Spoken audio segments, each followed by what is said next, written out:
ಕೌಶಲ್ಯಯುಕ್ತ ಮತ್ತು ಕೌಶಲ್ಯರಹಿತ ಕಾರ್ಮಿಕರ ಕನಿಷ್ಠ ವೇತನ ಹೆಚ್ಚಳಕ್ಕೆ ಕರ್ನಾಟಕ ಸರ್ಕಾರ ಉದ್ದೇಶಿಸಿದ್ದು ಮುಂದಿನ 1-2 ವಾರಗಳ ಒಳಗೆ ಅಧಿಸೂಚನೆ ಹೊರಡಿಸುವ ನಿರೀಕ್ಷೆ ಇದೆ. ಒಂದು ವೇಳೆ ಕರಡು ಪ್ರಸ್ತಾವನೆಯಲ್ಲಿ ಉಲ್ಲೇಖಿಸಿದಷ್ಟೇ ಪ್ರಮಾಣದಲ್ಲಿ ಕನಿಷ್ಠ ವೇತನ ಹೆಚ್ಚಳ ಮಾಡಿದ್ದೇ ಆದಲ್ಲಿ ಕಾರ್ಮಿಕರಿಗೆ ದೇಶದಲ್ಲಿಯೇ ಅತಿ ಹೆಚ್ಚು ಕನಿಷ್ಠ ವೇತನ ನೀಡುವ ರಾಜ್ಯ ಎಂದು ಕರ್ನಾಟಕ ಗುರುತಿಸಿಕೊಳ್ಳಲಿದೆ. ರಾಜ್ಯ ರಾಜಕೀಯದಲ್ಲಿ ಸಿಎಂ ಸ್ಥಾನಕ್ಕಾಗಿ ಪೈಪೋಟಿ ಮುಂದುವರೆದಿದೆ. ಪವರ್ ಶೇರಿಂಗ್ ವಿಚಾರ ಆಗಾಗ್ಗೆ ಚರ್ಚೆ ಆಗ್ತಾನೆ ಇದ್ದು, ಇದೀಗ ಸಿಎಂ ಸಿದ್ದರಾಮಯ್ಯ ಕಾಂಗ್ರೆಸ್ ನಾಯಕ ರಾಹುಲ್ ಗಾಂಧಿ ಅವರನ್ನ ಭೇಟಿಯಾಗಿದ್ದು ಚರ್ಚೆ ಇನ್ನಷ್ಟು ಕಾವೇರಿದೆ.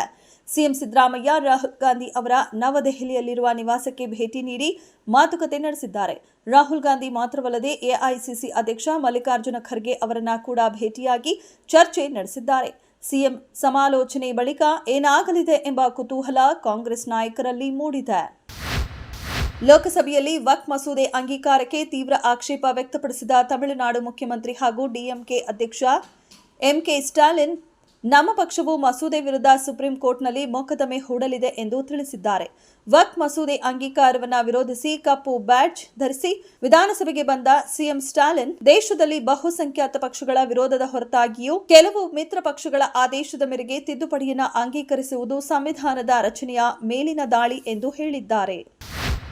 ಟೀಂ ಇಂಡಿಯಾದ ವೇಗಿ ಮೊಹಮ್ಮದ್ ಶಮಿ ಇಂಡಿಯನ್ ಪ್ರೀಮಿಯರ್ ಲೀಗ್ನಲ್ಲಿ ಬ್ಯುಸಿಯಾಗಿದ್ದಾರೆ. ಶಮಿ ಐಪಿಎಲ್ನಲ್ಲಿ ಸನ್ರೈಸರ್ಸ್ ಹೈದರಾಬಾದ್ ಪರ ಕಣಕ್ಕಿಳಿಯುತ್ತಿದ್ದರೆ, ಮತ್ತೊಂದೆಡೆ ಅವರ ಸಹೋದರಿ ಮತ್ತು ಭಾವ ವಂಚನೆ ಪ್ರಕರಣವೊಂದರಲ್ಲಿ ಸಿಕ್ಕಿಬಿದ್ದಿದ್ದಾರೆ. ಮಹಾತ್ಮ ಗಾಂಧಿ ರಾಷ್ಟ್ರೀಯ ಗ್ರಾಮೀಣ ಉದ್ಯೋಗ ಖಾತರಿ ಕಾಯ್ದೆ ಯೋಜನೆ ಅಡಿ ಶಮಿ ಅವರ ಸಹೋದರಿ ಶಬೀನಾ ಸೇರಿದಂತೆ 18 ಮಂದಿ ಅಕ್ರಮವಾಗಿ ಹಣ ಪಡೆದ ಆರೋಪ ಹೊರಿಸಲಾಗಿದೆ.